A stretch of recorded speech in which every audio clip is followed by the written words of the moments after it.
nuevamente con nosotros. Gracias por compartir en nuestro programa Despertar sin Conciencia. Hola, hola, un verdadero placer. Che, la verdad que las extrañé. No, que Nosotras no pase también. tanto tiempo entre un video y el otro, ¿viste? Porque la verdad que Sí, se las extraña. Nosotras también, gracias, nosotras también. gracias, Julito. Gracias, Gracias, Mel. gracias. La verdad que el otro programa fue espectacular. Y bueno, y la gente se quedó con ganas de más, así que aquí estamos, complaciendo. Me habías hecho un reclamo doméstico, no pude conseguir la mesa de luz que me pediste que cambie, pero sí te conseguí acá un velador, para que no te golpees la cabeza. No, no tiene vidrio, o sea que viene perfecto para cuando pego esos manotazos, ¿viste? Exacto. Ya no vas a tener más accidentes. Ya no va a pasar más. Eh, ¡Qué maravilla! ¡Qué maravilla! ¡Qué maravilla! Basta, ¿Viste? Te basta. estamos mimando. Bueno, Sí, demasiado, no me acostumbren mal, por favor. con todo gusto.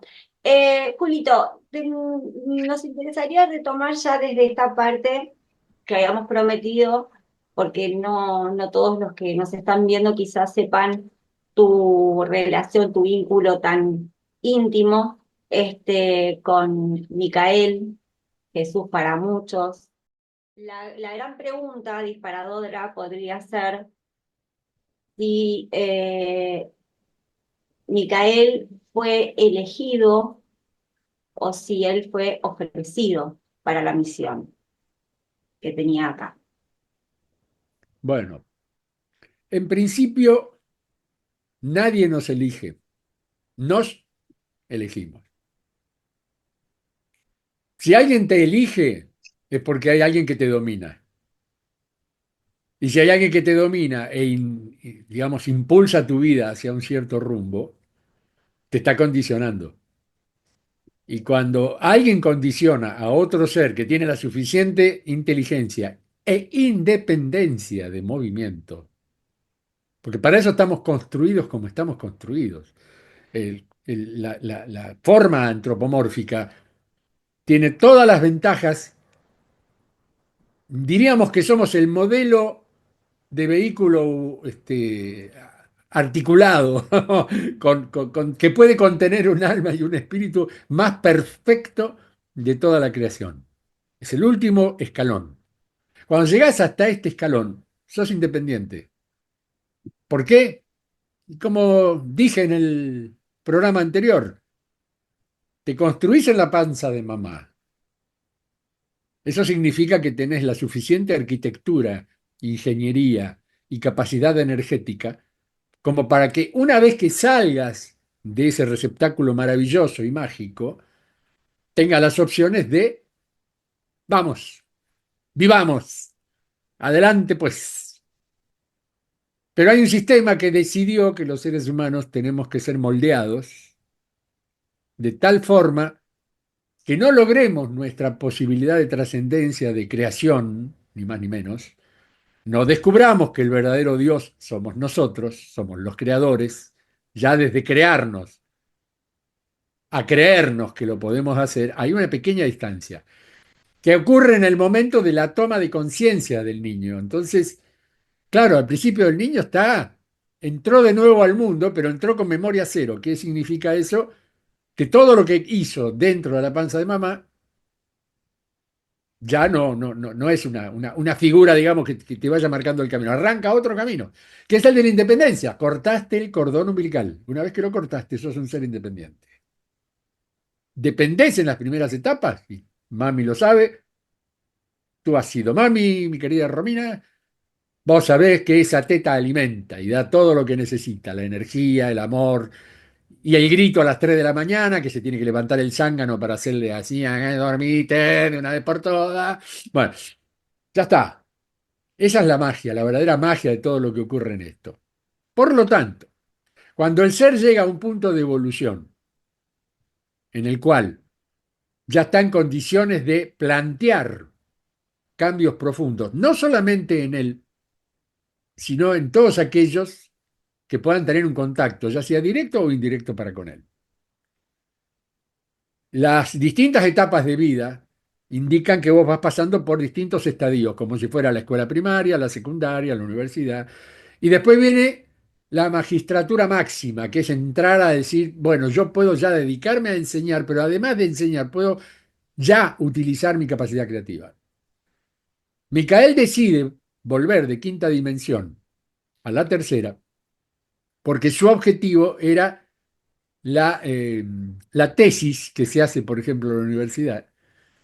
Cuando un ser está a punto de transcurrir hacia la dimensión no corpórea, debe dejar un legado y una impronta para que todo lo que él aprendió de alguna manera se pueda volver a utilizar.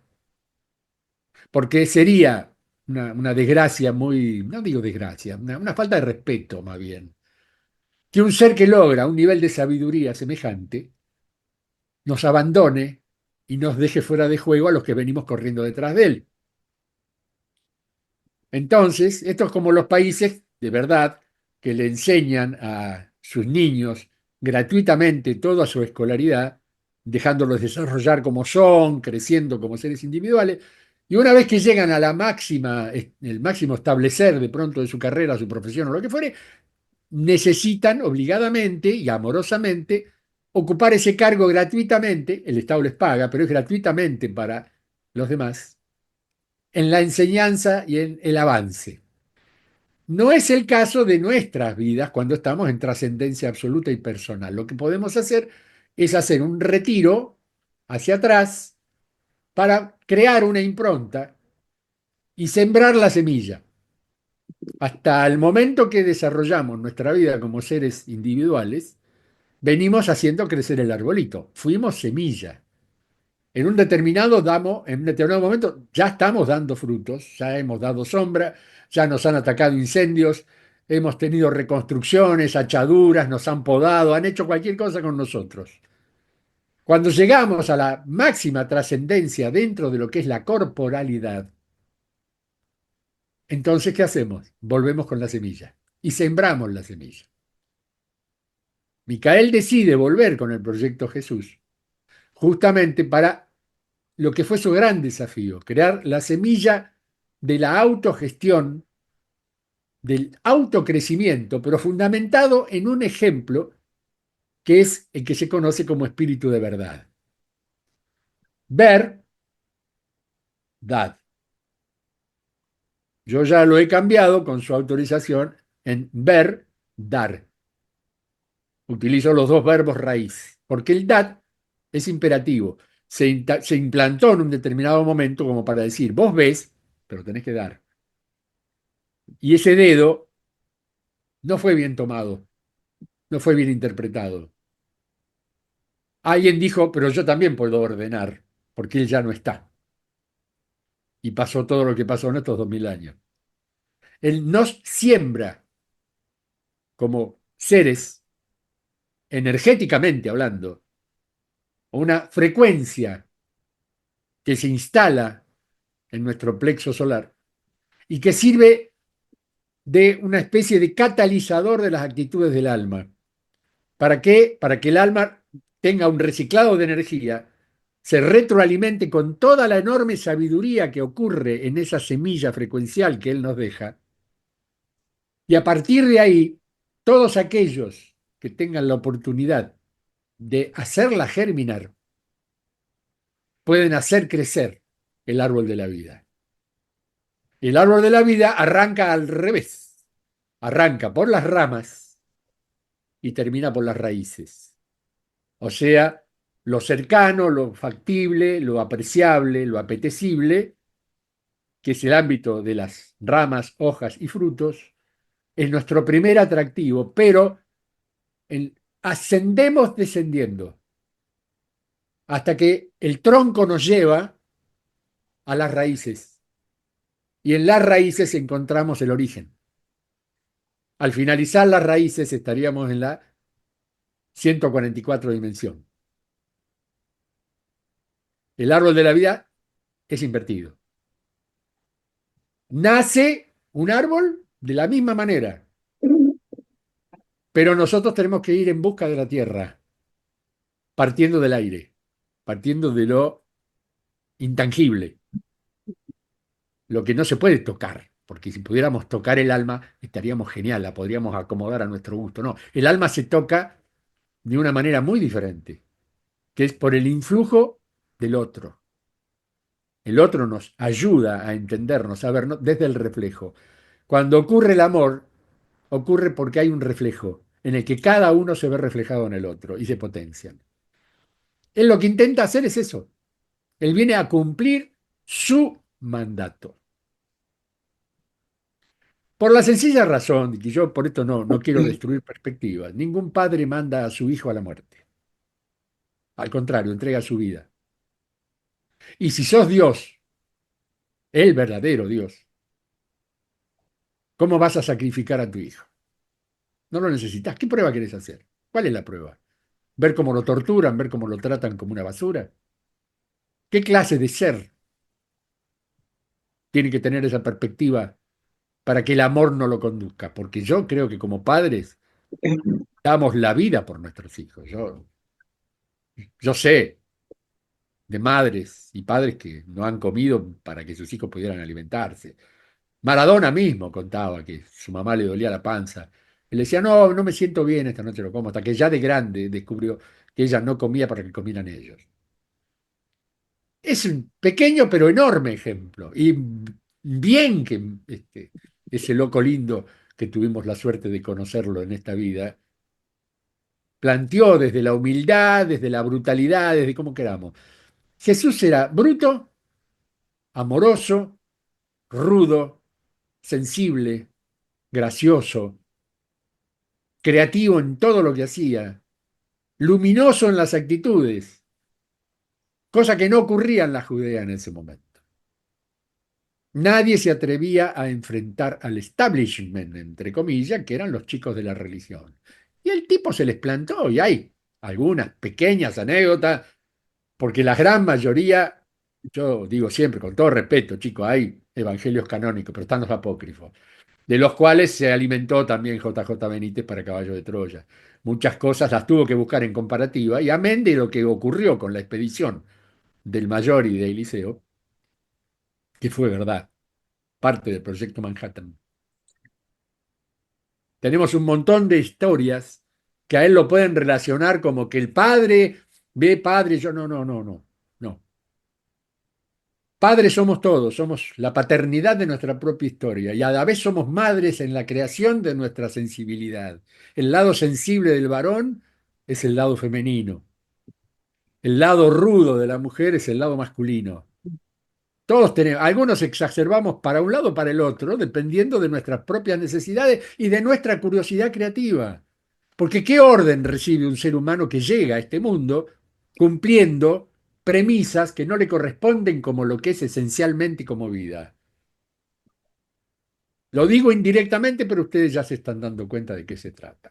Así como que alguien dice yo soy sacerdote y está dispuesto a vivir una vida de soledad, celibato, de sacrificio, y llegan al estadio que lleguen. Bueno, este muchacho llegó a papa, fíjense. Pero hay que reconocer que se requiere una fuerza de voluntad y una vocación que no sé si muchos de nosotros que nos podemos atrever a criticar.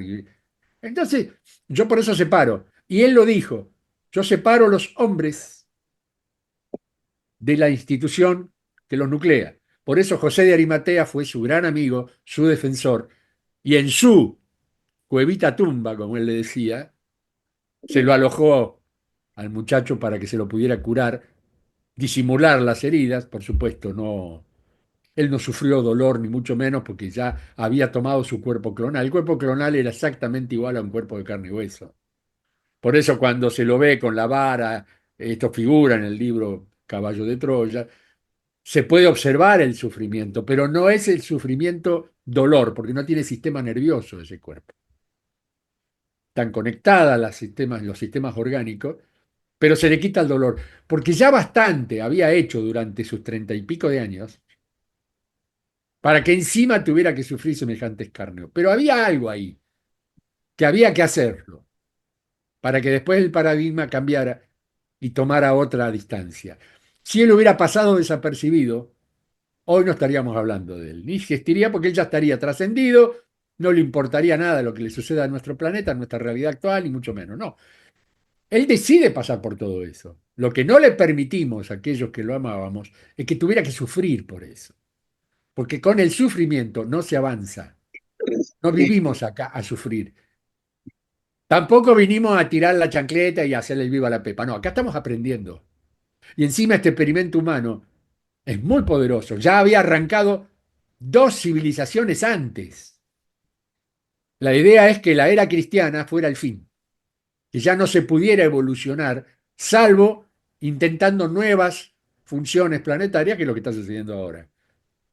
Pero ya no se puede seguir a partir de la destrucción, la reconstrucción, destrucción, reconstrucción. No, es una pérdida horrorosa de energía y no se obtiene nada. ¿Por qué? Porque el accidente que sigue no sabe nada del anterior. Y lo del anterior no fue hecho a condición y potencia de la que sigue, porque le dejamos un páramo. Entonces, ¿qué sentido tiene destruir la Atlántida si ahí había que construir otra civilización? No, llegaron al límite. Cuando llegaron al límite dijeron, vamos a tocar este botón, a ver qué pasa. ¡Pum! Se pudrió la interdimensionalidad, armaron el agujero negro y a partir de ahí se chuparon ellos mismos. Bueno, y yo lo sé porque estuve ahí. Y no la pasé bien, ¿eh? No porque los equipos que nosotros traíamos no tenían nada que ver con la tecnología que había que utilizar para ese rescate átomico. Era una fuerza tan poderosa, la de la antimateria, que no podíamos materializar las naves para poder hacer el trabajo. Él estaba ahí conmigo, fue uno de los pilotos. Fuimos 13 naves que llegamos, el número 13 es muy particular, que formábamos escuadra. Son los 12 y el jefe, 661. De esa manera podemos combinar las energías y manejarnos con el criterio bandada. Pero en un determinado momento se unifican y donde se unifican logran prodigios como abrir las aguas del Mar Rojo para que este que venía escapando cruzara. Eso también está en un video mío. Pero eso es tecnología, pero tecnología fundamentada en el amor, en el sacrificio verdadero. Él logra llegar a un sacrificio que no fue sencillo. Sufrimos más lo que lo veíamos y no sabíamos cómo pararlo, porque si hay un terco en esta historia, se llama Jesús. Terco, pero de cabeza de madera, porque él decía, podrán aserrar ese tronco, pero con mi cabeza no se metan, ¿viste? Y tenía razón en lo que hacía. Era tan fuerte su convicción y tan enorme lo que hizo.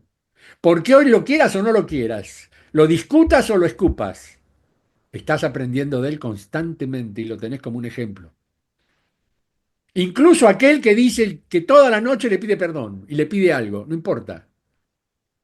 No importa, usa la forma que quieras, pero no te olvides de él. Él lo único que siempre dijo, ¿cómo hacemos para que no se olviden, no de mí, sino lo que quise, que sepan que tienen la que... Bueno, lo intentamos en muchas vidas, reencarnamos juntos el equipo, muchos más, fuimos templarios juntos, creamos la nueva economía templaria, nosotros éramos los templarios sin espada, éramos lo que creábamos el dinero, por eso yo todo lo que hice con los clubes de trueque, la economía natural, las criptomonedas y toda esa historia, viene de nuestra antigua sabiduría templaria. Yo hoy sigo siendo templario, además, salí en un par de videos ya con mi sobrevesta hablando de situaciones que tienen que ver con el templarismo. Y el templarismo es el temple, es la templanza, es el templo. Y se desarrollaron todas estas cuestiones. O sea, no sé si me extendí demasiado, pero lo importante es que sepan que él no vino a desarrollar la tarea que se le encomienda. Él es su único dueño y vino a enseñarnos que cada uno de nosotros somos dueños absolutos de nuestro destino. Solamente la distracción de seguir ideas, dogmas, doctrinas, políticas o lo que se les ocurra, eso nos quita la divinidad del Creador y nos hace esclavos de aquel que como sabe que no tenemos recursos para oponernos, termina explotándonos. Al punto que el esclavo le dice a quien lo domina, amo. Mm. Palabra que no se debe utilizar para eso. Él vino por amor y nunca se fue. No va a regresar porque nunca se fue. Dejó la semilla en nosotros y por generaciones esa semilla se fue reproduciendo. Así como se la combatió, así es como creció. Y ahora ya estamos caminando por la raíz. Ya estamos creando la raíz y la última conexión. Por eso no queda bien mirar para atrás. Solamente miramos para atrás para ayudar al que viene detrás nuestro con problemas. Nos detenemos en el camino para esperarlo. O damos vuelta y volvemos, que es lo que yo hice. Di vuelta y volví. Muchos me hicieron la pregunta, ¿por qué? Teniendo la capacidad de poder seguir avanzando, ¿por qué tomaste? ¿Y cómo no la voy a tomar si este tipo es mi ejemplo? Yo no quiero terminar que una iglesia se arme por mí, no va a ser- sería una estupidez decir eso. Pero si el tipo llegó al nivel de sacrificio, de compromiso, ¿cómo no voy a volver? Y voy a volver las veces que sea necesaria, porque cada vez que vuelvo, cada vez que hay más fruto, el que lo quiera comer, que lo coma, pero el que tenga hambre va a tener la oportunidad. Wow, Hablen, sí. chicas, hablen, no me dejen en silencio, por favor. No, estamos Es que impactados. nos dejás sin palabras, nos dejás sin palabras, Eh, literal. con referencia a lo que vos comentaste en algún momento sobre justamente el momento de la crucifixión, que para los que estaban siendo testigos de ese momento, eh, ¿cómo describirías que fue ese proceso para evitarle el sufrimiento? ¿Cómo fue la intervención? Si es que la hubo. La intervención, en realidad, nos hicieron un favor. Yo ya conté lo del tercio y los dos soldados romanos que lo asesinan a él en el huerto de los olivos, horas antes de que lo vengan a buscar para llevárselo. Él se retira a meditar, que en realidad era un contacto. La idea era hacer una renovación.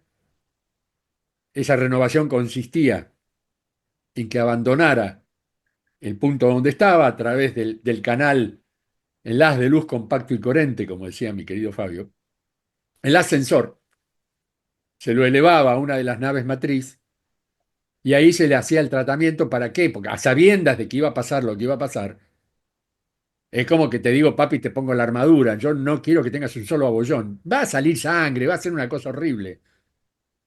Pero para vos va a ser solamente ver qué es lo que está pasando. No, vos no tenés que sufrir. Por lo tanto, lo que sería, no es un cerebro. A ver si nos entendemos. Es una maquinaria, pero 20 millones de veces más poderosa que esta cosa que tenemos acá abajo del cráneo. El cuerpo de luz es algo que impacta a sí mismo y es constante, es un flujo electrónico constante. Va construyendo la mórfica de una manera tan poderosa que no ves la diferencia. Lo único que sí, viene un tipo, te pega un tiro, ¡paf! Y vos te lo quedás mirando. Porque la bala hace esto. Vos la agarrás, la das vuelta, ¡pum! Y se mata el mismo. A ese nivel llega la capacidad, porque los diferentes cuerpos trabajan por acción-repulsión. Y por otro lado, el sistema nervioso no existe, porque todos los movimientos, por eso no envejece el cuerpo de luz, porque no tiene oxidación de radicales libres. Mm, claro. No son células, son átomos, es átomo puro. Pero átomo conjunción diferente a la conjunción que puede tener un tejido orgánico.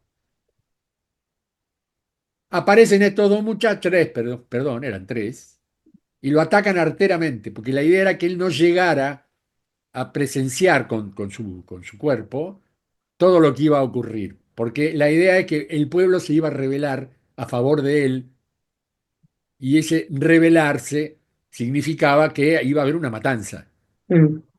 Los romanos no lo iban a permitir. Poncio Pilato no tenía ni cortaba ni pinchaba, porque él estaba totalmente dominado por Claudia Prócula, que era su mujer, discípula del querido, y que ya le había dicho, ni se te vaya a ocurrir, ¿eh?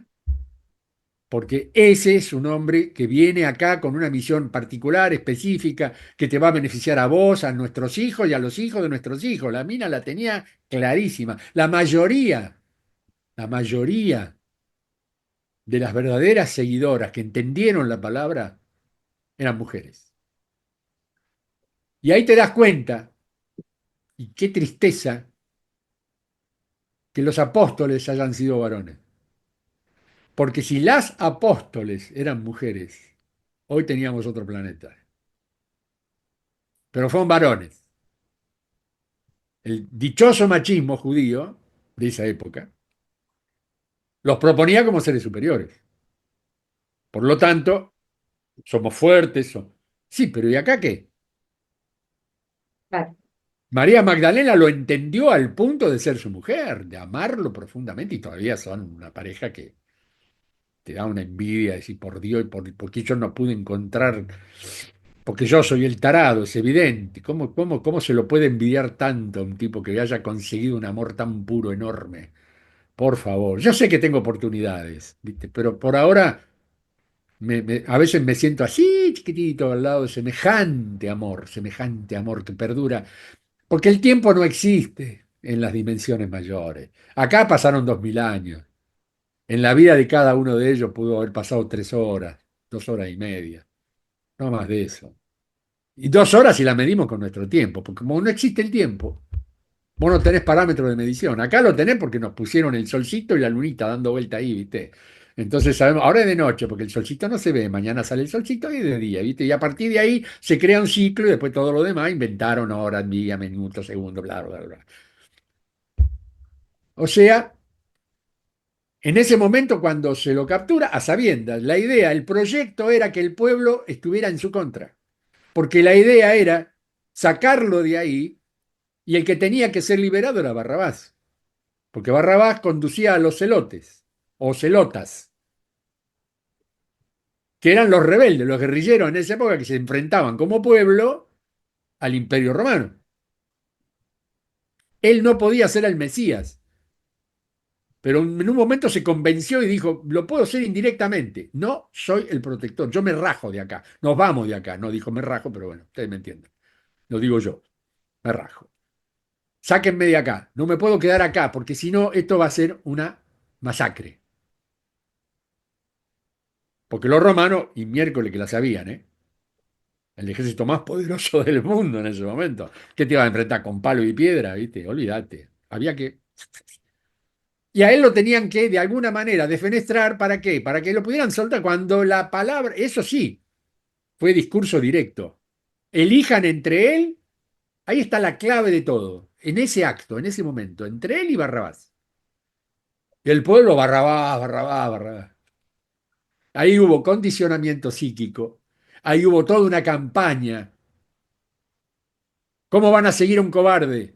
¿Cómo van a seguir a un tipo que se permite el lujo de que le hagan eso? Si es el verdadero, lo que fuere.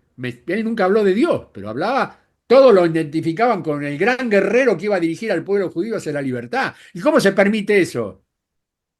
Sin embargo, Barrabás está acá preso por todo lo que hizo en contra del imperio, a favor nuestro. Elijan entre un cobarde y un tipo que se jugó las que te dije por ustedes. ¿Qué iba a hacer el pueblo?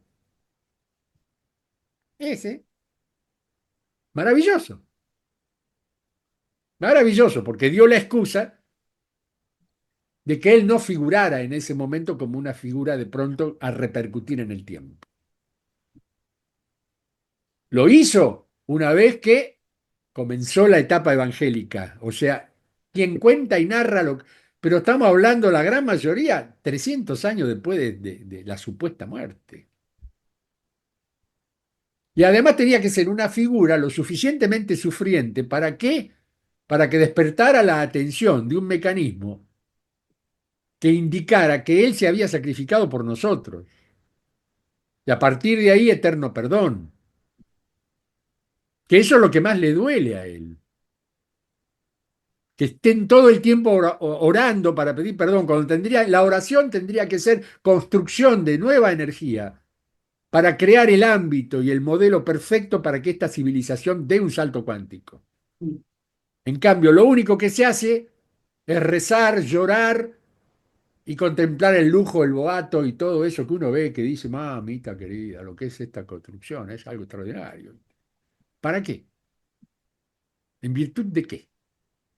¿Se curó el hambre del mundo? Y bueno, sí, porque está ciertas instituciones, que sí, y todo lo que hay abajo, ¿qué hacemos? ¿Eh? Ya que hablan tanto de los valores, ¿qué hacemos, chicos? Vamos, suelten un poquito. Pero nadie se los puede exigir. ¿Por qué? Porque ya está establecido que es así. Y mucha civilización, más de 1.000 millones de seres humanos en esta etapa, están convencidos que la cosa va por ahí. Ninguno de nosotros puede ni quiere hacer nada al respecto.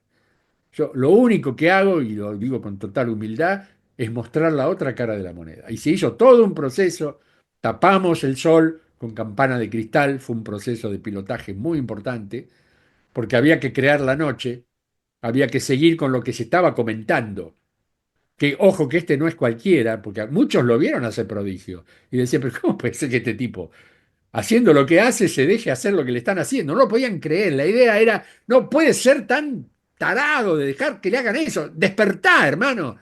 Y el tipo sabía lo que tenía que hacer, sabía que lo tenían que defenestrar, escupir, tirar, pegar, lacerar, todo eso. Pequeña virtud que tenía ese hijo de maravillosa madre. ¿Y qué hacíamos nosotros? No era protegerlo a él, era tratar de que no se desmadre la situación. Preferimos trabajar desde el miedo.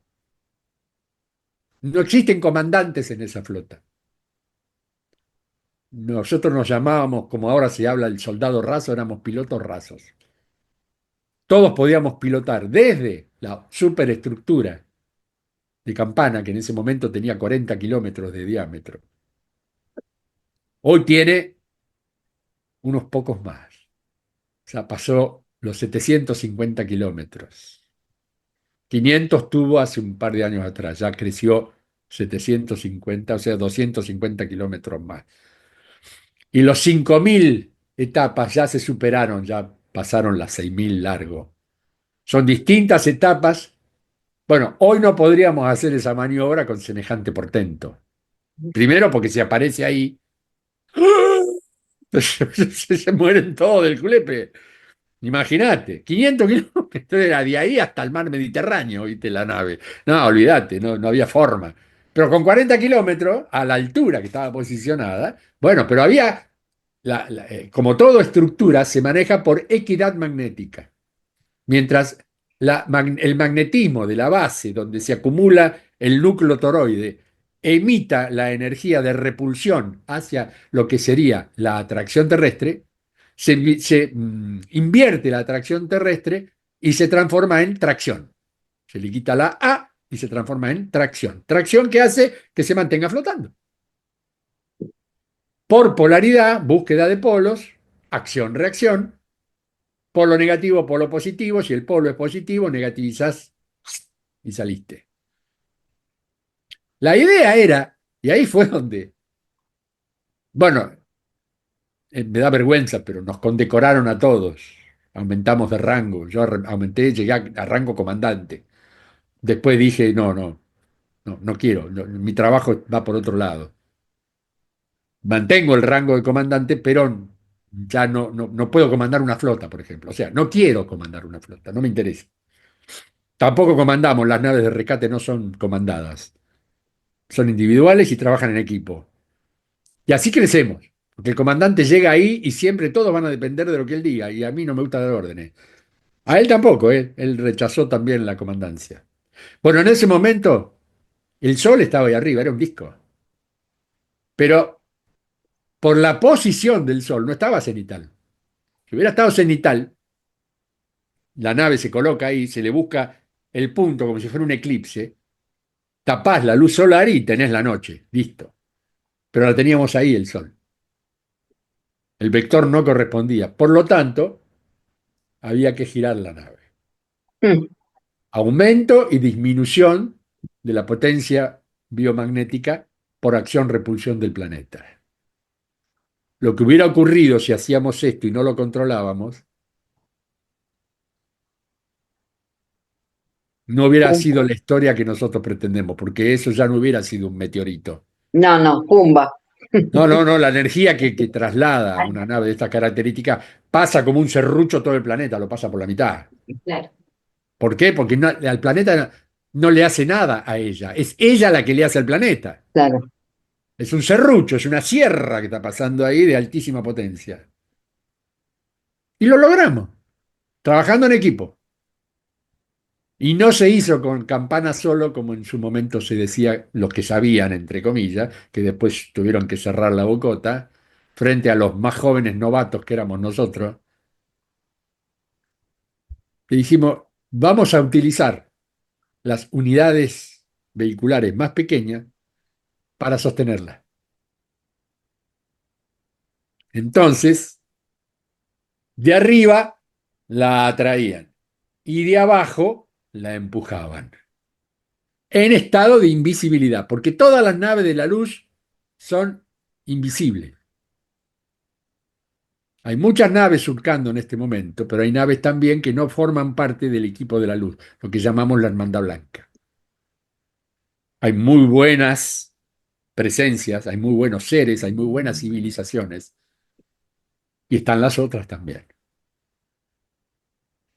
Con el estado de conciencia, cuando llegue el momento, si es que ocurre en la línea de tiempo de cada uno o de vida, como dijimos, si deciden pasar por una hecatombe, hay que saber por estado de conciencia si esa nave es de la luz o de la oscuridad, porque son iguales, o mejores, porque la nave de la oscuridad tiene una capacidad, una potencia muy superior. Las nuestras son más pequeñas y más livianas, lo cual las vuelve locas, porque no tienen capacidad de maniobra. Con una nave de esas características no hubieran podido hacer lo que hicimos nosotros al tapar el sol. A partir de ahí nace la leyenda, nace el mito, pero fue creado ex profeso, formaba parte del plan. Y no era un plan cualquiera, en ese momento se llamaba el plan de la luz, algo parecido, tenía otra palabra porque se hablaba en arameo, generalmente era el idioma que se utilizaba. Todos hablábamos arameo, además no pedías hablar en arameo ahora porque estoy listo, ¿viste? No, no me voy a acordar jamás. Pero en esa época era nuestro idioma. ¿Para qué? Para que el tío no se confundiera. Y hablaba en judaico y hablaba no sé qué cantidad de lenguas que las sabía todas el turro. Nosotros no. Con nosotros era solamente arameo, ¿viste? Y si cualquiera de nosotros hubiera tenido que bajar ahí, sí que tal, ¿cómo le va a decir? Además, éramos todo tipo de quinta dimensión. claro. Porque yo ese proceso lo hice ya estando en quinta dimensión. ¡Wow! Para mí. Yo dije, ¿cómo? ¿Cómo me la jugué? Bueno, sí, pero fue fantástico. Hoy día, la carga de esa historia me obliga ¿a qué? A que muy despacio y muy amorosamente le ratifiquemos a una enorme parte de la humanidad que no cree en la fantasía que le cuentan los libros sagrados, porque hay algo en su corazón que le dice, "Mm". Y es lo único maravilloso que yo observo y agradezco que me lo digan, gracias Julito, me ratificás cosas que yo las intuía, ni siquiera las... Pero vos las estás contando con una... Estoy viéndolo. Una vez me dijeron algo que ay, se me partió el alma. Dice, lo estoy viendo, hermano. Cuando narraste la apertura del Mar Rojo, lo vi. Era una película, hermano, lo vi.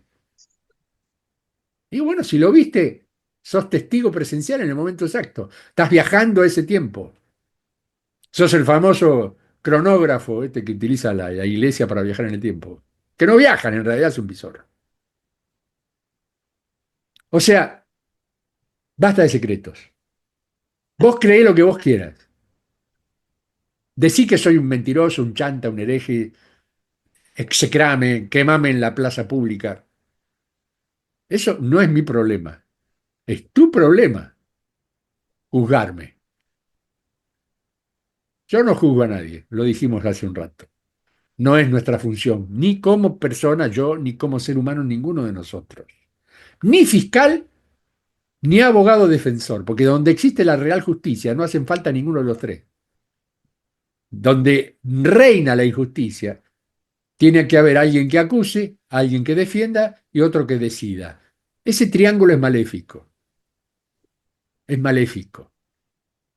Por eso hay una casta metida ahí adentro y por eso hay la corrupción que nosotros vemos en los gobiernos, que donde hay justicia, acá todo el mundo se queja en Argentina, de que, ¿dónde está la corte?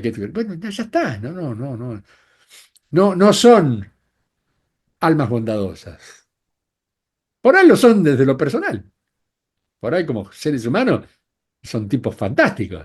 Yo podría ser amigo de cualquiera de ellos, tranquilamente. Pero en acción y en lo que accionan y qué traccionan con eso, es mucho dolor, mucha injusticia. Y ahora encima hay alguien que dice que la justicia social es una aberración. Bueno, listo, a partir de ahí, chao, ya está. Hay que seguir actuando sin pensar ni nada, hay que sentir. Y es lo que yo pretendo, que sientan. Que si lo que estoy narrando es un absoluto absurdo, o tiene algo de razón de ser. Porque a partir de ahí, Micael es trasladado. Él, le habíamos ofrecido llevarlo, por supuesto, a él, incluso al grupo, porque era una cuestión de sacrificio. Muchos del grupo de esto no tenían ni la más pálida idea. Eran brutos campesinos, brutos herreros, brutos Mm. carpinteros, pero con un corazón más grande que la brutalidad les podía, era más grande que el propio cuerpo, lo amaban, se ponían delante de él, no lo iba a tocar nadie, arrepentidos de no haber podido hacer nada, llorando todo el tiempo, y abrazándolo como diciendo, chico, basta, termínenla, ya está, ya acá estoy con ustedes, ya está, pero ¿cómo puede ser que estés acá? Al final se les tuvo que contar cómo venía la historia, pero hasta la mitad del camino el tipo no quiso, iba caminando. Y cuando se cansaba a lomito de burro, y todos decíamos, pero qué necesidad. No, no, él quería estar con ellos. Él quería ver cómo evolucionaba esa idea. Y que todo lo que le quisieran preguntar, se lo preguntaran. Una vez, una vez que se consiguió fogones de por medio, noches maravillosas, porque el tipo se sentaba, qué televisión, qué internet, qué Netflix. Nah, no. El nivel de narración, de potencia de la palabra, de conexión. Nosotros podíamos ver los rayos conectivos de tercer ojo a tercer ojo, lo podíamos ver porque teníamos la tecnología. Y estábamos ahí arriba dispuestos a rechazar cualquier cosa. Porque esto nos empezaron a perseguir y nosotros le hicimos un circo de monstruos holográficos, que yo creo que esos tipos se hicieron 20 veces encima. Y más de uno debe haber terminado loco, definitivamente, porque les creamos unas imágenes que se les enfrentaban en el camino. De ahí por qué muchos dijeron ese ser es diabólico, porque si crea esas imágenes, digan lo que quieran, hermano, ustedes sigan con su historia, nosotros haremos la nuestra. Y llegamos a la India, ya sí, la última etapa estaba muy complicada la cosa, los caminos no estaban buenos, era bastante triste la historia, mucha gente que se iba agregando. Entonces utilizamos el sistema de transporte por dilución holográfica. Lo explico así que no son las palabras correctas, acá claro, ¿eh? Tendría que explicarlo mucho más. Hay disgregación atómica, reconstrucción, búsqueda de los núcleos bajan por un lado, las células intentan mantenerse en un conjunto, pero es un conjunto que ingresa en invisibilidad, por lo tanto hay que correrlo de la diagonal de espacio-tiempo para que no viaje en el espacio y no tenga el roce de la atmósfera. Hay que sacarlo del magnetismo, por lo tanto hay que desmagnetizar un cuerpo, tomar el molde automático y de ese molde llevarlo a otra instancia, poner el molde y reconstruirlo de nuevo. Mirá qué tecnología para hacer esa época, ¿eh? Entonces, ¿qué decidimos? Naves de transporte, dormirlos y dormiditos adentro. Yo creo, no me acuerdo cómo se llamaba la ciudad, era un pueblito hermoso que teníamos ganas de quedarnos. Yo decía, mira lo que es ese lago, vamos a darnos un baño. Y no, ustedes se quedan en la nave, no jodan, no bajen, porque nadie los va a reconocer, y mucho menos con los uniformes Éramos una cosa que no pegaba en el momento. Pues yo me pongo cualquier pilcha que usaba este tipo. Digo, dame una de esas túnicas, me pongo una vincha acá. Lo que sea, hermano, lo que sea. No, no, no, no, no, no. No, no, decían, déjense de hinchar, muchachos, estamos haciendo un trabajo fino hasta ahora. Bueno, y a partir de ahí a donde lo dejamos, que era un pueblo muy cercano a otra ciudad que tampoco me voy a acordar, pero que no tenía que ver con las grandes urbes, eran pueblitos muy pequeños, en general fronterizos. Entonces, el paisaje era más o menos el mismo, todos se durmieron, nos lo llevamos, en menos de 3 minutos aproximadamente habremos hecho 5.000 kilómetros y nuevamente reconstruimos la historia. Cuando se despertaron, estaban casi en el mismo lugar, nadie se dio cuenta, pero ahí nomás a un pasito estaba el ingreso a lo que en ese momento eran las fronteras de la India. Y ahí es donde Mika se encarga de enseñar la sanación espiritual, fundamenta partes del hinduismo, fundamentó parte de la religión musulmana. Mahoma fue uno de sus mejores discípulos, un hermano del camino, se amaban. Él y Mahoma era. No le hablaran mal de Cristo a Mahoma porque te fajaba, ¿eh? Y era un tipo potente, ¿eh? No era ningún taradito. No. Eso, en esa época eran seres, en serio, eran hombres de verdad, ¿viste? No, no aceptaban, el amigo eran ellos. Por lo tanto, insultás al amigo, me insultás a mí, ¿viste? Y a partir de ahí se lo bautizó como Sananda, por sanador. Y ahí quedó Micael Sananda. Wow. Wow. Hay más detalles, pero no vienen al caso ahora porque son muy, muy, muy específicos, muy chiquititos. Porque cada uno de esos detalles me daría otra hora más de charla, por lo tanto no, no las quiero distraer. Ya bastante, cuando pregunta, mirá todo el quilombicho que hice, ¿no? Ro, ¿querés preguntar algo más o me dejas que le consulte? Sí, sí. Decime, Julito, hay mucha discrepancia con respecto a la sangre real, el El Santo sangrial. Grial. ¿Qué me podés decir con respecto a eso? Y después tengo una pregunta más que también viene a colación con esto. Está bien. ¿Cuántos hijos tuvieron? 3. Sara, Sara fue la primera, ujú, y de los otros dos, como ya venía muy torcida la cosa, fue preferible. Hay alguien que incluso hasta puso el nombre. Hay varias literaturas que hablan de esto. Pero esos dos venían con una misión muy específica. Venían ya despiertos. Entonces la decisión fue no los comprometamos. Crecieron muy rápido, se desarrollaron muy rápido, no siguieron la tónica de tercera dimensión. Año 1, año 2, año 3. No, se los moldeó dentro de su propio carácter por decisión de ellos. Y terminando siendo, se transformaron en protectores de la mamá. Ellos la protegían energéticamente, físicamente, y nadie sabía que eran sus hijos, solamente ella. Y el querido flaco, por supuesto, también, que estaba orgullosísimo de sus 2 varones. Primero, la primera fue niña, los segundos fueron 2 varones.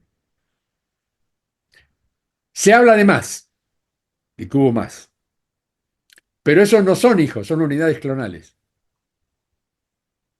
Porque él cuando llega acá, llega en forma de 15 unidades.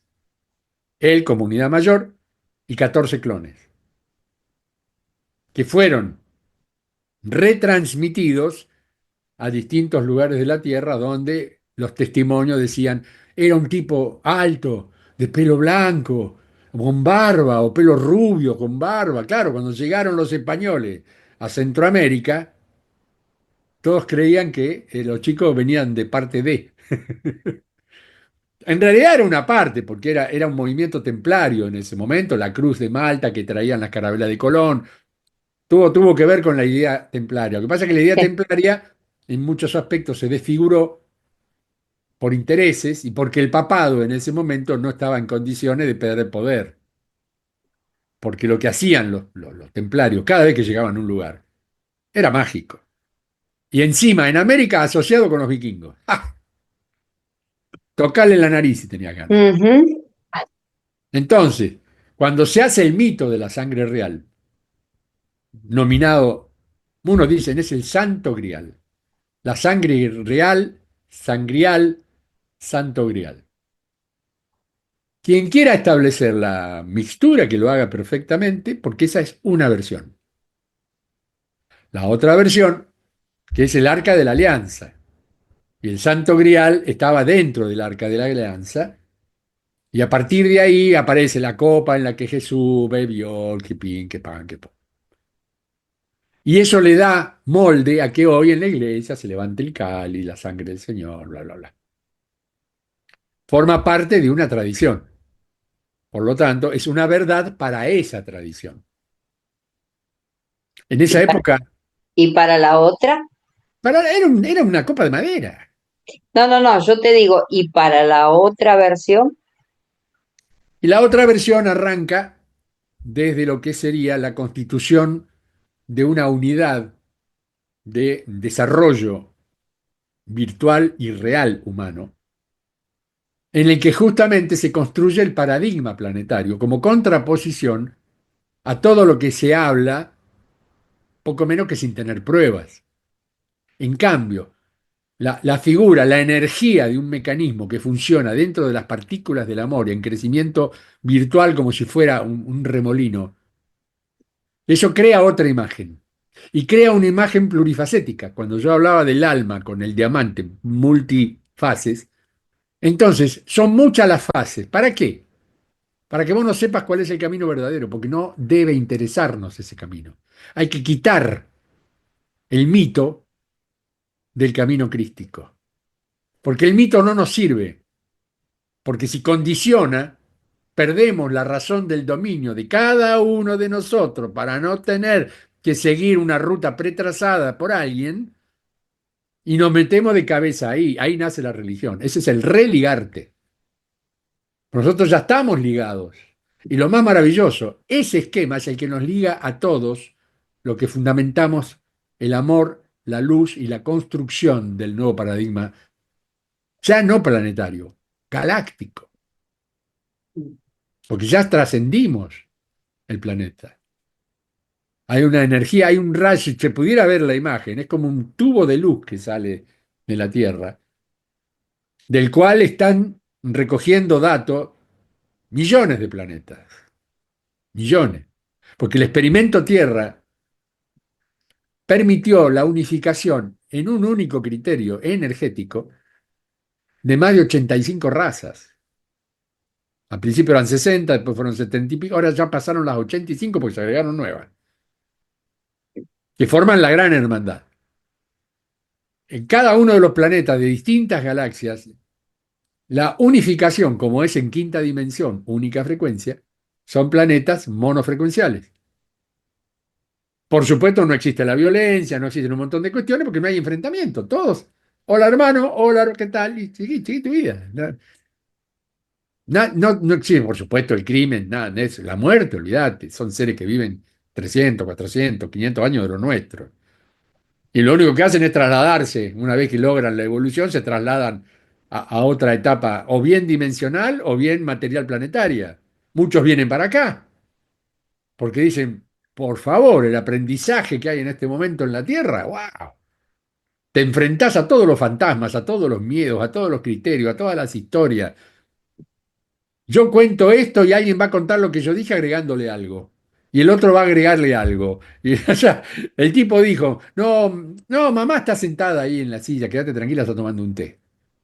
Y él va al otro y le cuenta, mamá se sentó en la silla porque no aguantaba más, porque se había pegado un porrazo recién que le quedó la Sí, miseria. la pelota. ¿Viste? Y el otro dice, no, silla de rueda, está esperando la ambulancia, si está poco menos que en estado de coma. Entonces, esa segunda que vos me preguntás, es un criterio de creación y de expansión que nace de lo virtual y nos tiene que provocar hacia nosotros la autogestión para que consigamos ser verdaderamente libres, porque no somos libres. Estamos condicionados por la materialidad.